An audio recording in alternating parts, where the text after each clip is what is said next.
오늘 우리가 봉독했던 주의 말씀 가운데 참으로 위로가 되고 힘이 되고 기도 제목이 되는 말씀이 있습니다. 5절 말씀인데요.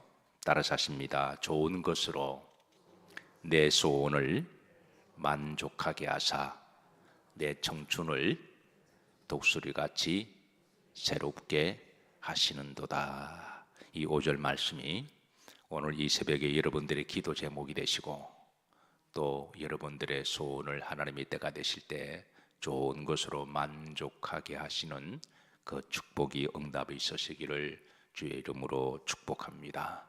자, 다시 한번 5절 합독하시죠. 좋은 것으로 내 소원을 뭐하게 하사 만족하게 하사 내 무엇을 청춘을 무엇같이 독수리같이 새롭게 하시는도다. 오늘도 새 마음과 새 영을 가지고 새롭게 복되게 살아가시기를 축복합니다. 자, 우리는 지난번 말씀에 여호와를 송축해야 할 이유들에 대하여 세 가지 말씀을 살폈습니다. 시인은 여호와를 송축해야 될 이유 첫 번째, 그의 모든 은택 때문에 송축을 고백하고, 두 번째는 내 모든 죄악을 사하여 주시기 때문에, 세 번째는 내 모든 병을 고쳐 주시기 때문에 여호와를 송축하라 그랬습니다. 자, 오늘은 네 번째인데요. 4절에 보시면 내 생명을 파멸해서 뭐 하시고 속량하시기 때문에 그랬습니다. 속량이라는 말은 이것은 값을 주고 대신 산다라는 것을 의미를 하고 있죠. 값을 주고 대신 산다. 원래 이 말은 그 앞에 보시면 내 생명을 어디에서 파멸해서, 원래 이 말은 옛날에는 이제 사형을 받아 끌려가는 그 죄인을 누군가가 돈을 주고 그 죄수를 사서 자유케 해줄 때 사용하는 용어입니다. 또 도살장으로 가는 그 소나 양을 이렇게 누군가가 돈을 주고 그 재물을 사서 그리고 자유케 해주는 것, 이걸 이제 우리가 속량이라고 그렇게 말을 하는데요. 그래서 그 앞에 보시면 하나님께서 생명을 파멸해서, 원래 우리는 지옥 갈 그런 생명들이죠. 그런 저희들을 마귀의 종에서 하나님이 그걸 이제 대가를 지불하시고 사셔서 자유케 하신다. 이게 바로 속량입니다. 그래서 구약에서는 짐승을, 제물을 사서, 원래 죄의 삭은 우리가 죽어야 되는데, 그래서 짐승을 사서 우리를 자유케 하시고, 그 짐승을 제물로 드릴 때 그 짐승 제물을 속량이라고 이야기했습니다. 짐승 대신에 우리가 구원받은 것을 이제 대신해서 값을 주고 사서 자유케 했다, 값을 지불했다, 이 말을 다른 말로 대속이라는 말로 사용하기도 하죠. 사실 이 속량이라는 말과 대속이라는 말은 세상 사람들이 잘 쓰지 않는 말입니다. 잘 쓰지 않으니 저들에게는 죽은 언어가 되었어요. 그리고 그 뜻도 잘 알지 못합니다. 이 속량이라는 단어, 대속이라는 단어. 그래서 여러분 오늘 혹 재미삼아 오늘 여러분 주변에 동료들이 있으면 믿지 않는 사람들에게 속량이 뭔지 알아 한번 물어보세요. 그 상대를 무시해서 그런 게 아니라 잘 쓰지 않는 용어들입니다. 그런데 이게 우연을 친지는 몰라도 잘 쓰지 않아서 모르고 또 영적인 뜻을 몰라서 모르겠는데 그럴 거예요. 그래서 이 속량, 대속이라는 이 용어는 오직 우리 기독교인들만 잘 사용하는 용례들이고, 그리고 여기에는 하나님의 놀라운 신학적인 은혜가 있습니다. 그래서 구약에는 짐승을 사서 우리를 대신 자유케 하시고, 신약에서는 예수님이 우리 죄값으로 죽으시고 우리를 사서 우리를 자유케 하시고, 그래서 그 속량을 우리가 기억할 때마다 여호와를 송축해야 하는 줄로 믿으시기를 바랍니다. 그리고 흐름지를 보십시다. 이게 4절 흐름지를 보시면 좌우를 자유케 하시고 인자와 긍휼로 뭘 씌우시며 관을 씌우시다. 그러니까 죽을 수밖에 없는 노예들을 누군가 돈을 지불하고 사서, 자유를 줄 뿐만 아니라 더 이상 노예로 대하지 아니하고 인격적으로 그리고 인자와 긍휼로 우리를 사랑으로 대해 주시는 분이 바로 누구시다? 여호와시다. 예, 우리를 무시하지 아니하시고 우리를 존귀히 여기시는, 우리가 그 은혜를 안다면 시인은 여호와를 송축하라 그렇게 우리들에게 증언하고 있습니다. 오늘 하루도 우리의 영적인 신분을 기억하시면서 여호와를 송축하시는 복된 하루가 되시기를 주의 이름으로 축복합니다. 자, 다섯 번째 여호와를 송축해야 될 이유가 이제 5절에 있습니다. 좋은 것으로 내 소원을 만족시켜 주시기 때문인데요. 자, 다시 한번 합독하실까요? 내 좋은 것으로 내 소원을 만족하게 하사 내 청춘을 독수리같이 새롭게 하시는도다. 참 좋은 말씀이죠. 이 말씀 계속 가슴에 새기시고 기도하시고 위로와 힘 되시길 바랍니다. 여기 이제 내 소원을 만족하게 하사, 사람마다 다 가지고 있는 바람이 있습니다. 소원이 있습니다. 근데 재미있는 거는 그 앞에 보시면 어떤 것으로 내 소원을 좋은 것으로 그랬습니다. 우리가 좋은 것이라고 할 때는요, 내가 좋아하는 좋은 것이 있고 또 하나님이 생각하시는 좋은 것이 있습니다.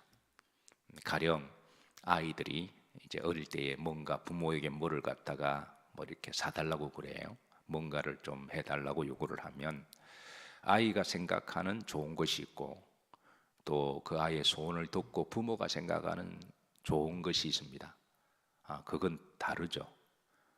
아이들의 생각은 항상 편협적이고 이제 조그만하지만 부모가 생각하는 좋은 거는 아이들 생각으로 훨씬 더 깊고 큽니다.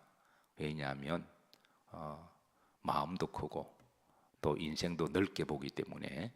그래서 우리가 생각하는 좋은 것이 하나님이 생각하는 좋은 것하고 비교하면 하나님이 생각하시는 좋은 것이 훨씬 더 좋습니다. 우리가 이 비밀을 알아야 돼요. 그래서 우리는 때로는 기도할 때 우리가 소원을 기도합니다. 그리고 그 소원을 맞춤형 커스터마이즈 사이즈로 딱 그렇게 해주기를 기도해요.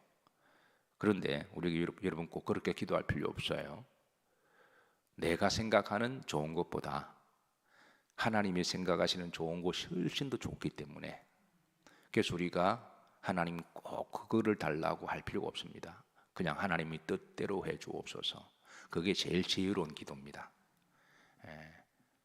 나는 딱 그것만 원했는데 하나님 더 좋은 걸 계획하고 계시는데 내가 딱 그것만 받으면 나중에 좀 억울하잖아요. 그래서 하나님은 내가 생각하는 것보다 더 좋은 것으로, 이 시편은 이 다윗의 이 감정적인 기도시거든요. 다윗은 어릴 때 그렇게 좋은 부모를 만나지 못했어요. 이새라고 하는 아버지가 그렇게 이렇게 훌륭한 가문이나 대단한 부모가 아니었습니다. 평범한 동네 아저씨와 같고, 그래서 그리고 어릴 때부터 목동했잖아요. 말이 서정적인 그 푸른 들판에 양을 치는 그런 그림 같은 조합 같지만 유대 사회에서 가장 밑바닥에 있는 그런 조합이었습니다. 하루 종일 떼약볕에서 이제 양들의 똥냄새를 맡고 막대기 하나 들고 그렇게 하루 종일 이제 그렇게 하는 게 목동인데, 그런 목동이 다윗이 생각지도 못한 나중에 왕이 되었어요. 이 다윗이 아마 꿈에도 생각은 못했을 겁니다. 그냥 다윗이 어릴 때 소원이 있다면 그냥 구멍가게 하나 좀 해서 먹고 싶은 거 마음대로 먹고, 아마 여기에 저뿐만 아니라 어릴 때의 꿈이 구멍가게 사장 되는 꿈을 많이 가졌을 거예요. 저도 어릴 때에 동네 구멍가게 하나가 있었는데 그게 가려면 먹을 것도 많고 그 주인은 얼마나 행복할까. 어릴 때 제 소원은 커서 사업을 해서 구멍가게 주인이 해야 되겠다. 다윗이 어릴 때 소원이 그렇다는 거죠. 그런데 하나님은 다윗이 생각했던 것 이상으로 좋은 것을, 그 소원을 만족하게 하사. 그래서 우리가 때로는 기도할 때 하나님 내가 꼭 좋아하는 것, 그것보다도 그냥 하나님의 뜻대로 그렇게 하시길 기도하는 게 더 지혜로울 때가 있다라는 거예요. 다시 한번 고백합니다. 좋은 것으로 내 소원을 마게 하사 만족하게 하사 그랬습니다. 그래서 여호와를 송축해야 될 이유가 바로 여기에 있습니다.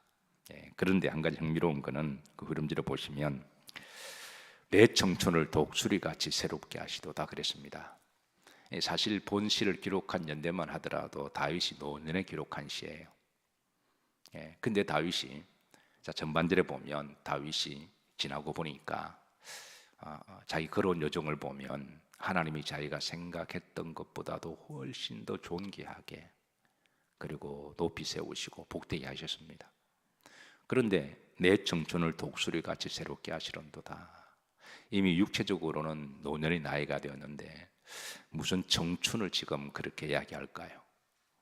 우리가 흔히 청춘 그러면 28 청춘, 28이 16, 한 16살에서 한 24살 그 정도의 그 연령대를 청춘이라 그러잖아요.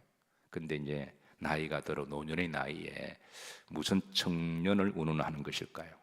그런데 흐름지를 보시면 뭐 하시는도다 새롭게 하시는도다. 이 말은 다윗이 그의 마음은 늘 청춘같이 독수리가 하늘로 올라가는 것처럼 그런 새로운 마음을 주시는 하나님이시라는 거예요. 사실 사람이 살아가면서 늙지 않은 사람 어디 있을까요?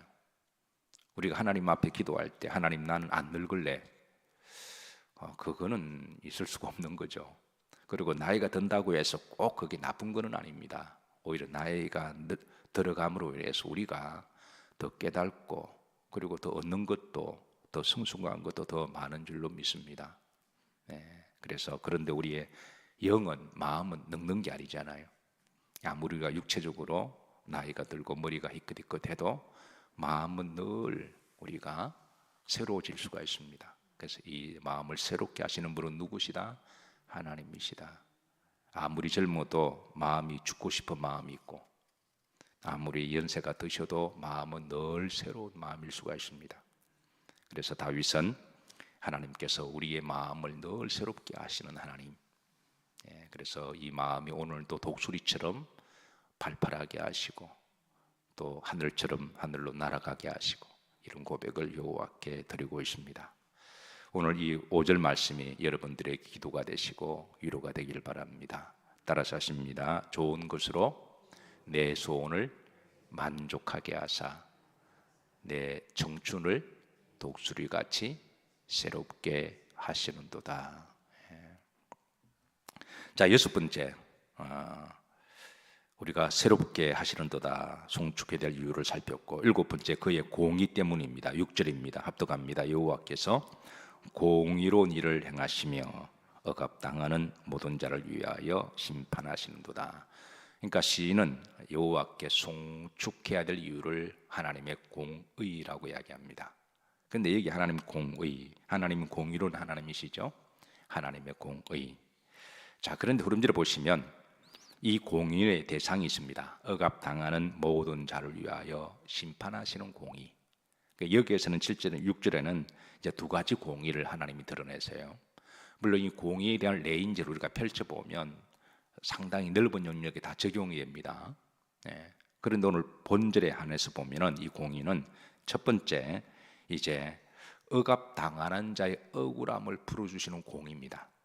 예를 들어 내가 억울하게 뭔가 누군가로부터 뭐를 빼앗기거나 억울한 일을 당했어요. 근데 누군가가 나타나서 나의 억울함을 풀어준다면 그건 나에게서 공의죠. 오늘 시인은 그 고백을 합니다.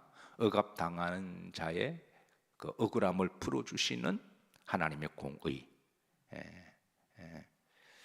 두 번째 공의는 억압하는 자의 죄를 심판하시는 공의입니다. 억압당하는 자의 억울함을 풀어주시는 것도 공의고, 그리고 억압하는 자의 그 나쁜 그런 그 불법을 그냥 그대로 묻어두거나 용인하는 게 아니라 하나님은 때가 되시면 그거를 심판하시는 것도 공의라는 거예요. 그래서 하나님은 공의 하나님이시다. 그래서 6절에 그 하나님의 공의를 이제 여호와를 송축함을 그렇게 고백하고 있습니다. 자, 그리고 이제 마지막 7절에 보시면 시인은 자, 이 여호와의 그 행하시는 모든 일들을, 그리고 송축해야 될 이유를 이제 모세에게, 그리고 그 행사를 이스라엘 알리셨기 때문에 우리가 여호와를 송축해야 됨을 알려주고 있습니다. 자, 다 같이 합독합니다. 그의 행위를 모세에게, 그의 행사를 이스라엘 자손에게 알리셨도다. 알리셨다. 그러니까 하나님의 행위를, 그래서 하나님 행위를 알리셨으니까, 그리고 그 행위를 아는 자들은, 경험한 자들은 여호와를 뭐 해야 한다고요? 송축해야 한다는 거예요. 그래서 우리 성도들은 만입이 내게 있다고 할지라도 오늘 23절에 들었던 찬송처럼 여호와를 송축해 함이 마땅한 일이고 옳은 일입니다. 그래서 오늘 새벽에 우리 영혼을 새롭게 하시고 또 우리의 기도를 들으시고 하나님의 때가 되시면 내가 생각했던 좋은 것보다도 더 좋게 응답하시고, 그리고 가장 좋은 것은 천국에 있죠. 우리가 이 땅에서 아무리 좋은 것을 누린다고 할지라도 그게 천국에 하나님 주신 그 축복과 상급의 비료가 될까요? 그래서 가장 좋은 것으로 항상 준비하시는 여호와를 송축하시고, 오늘도 여러분의 마음이 새로워지시고 또 건강하시기를 주의 이름으로 축복합니다.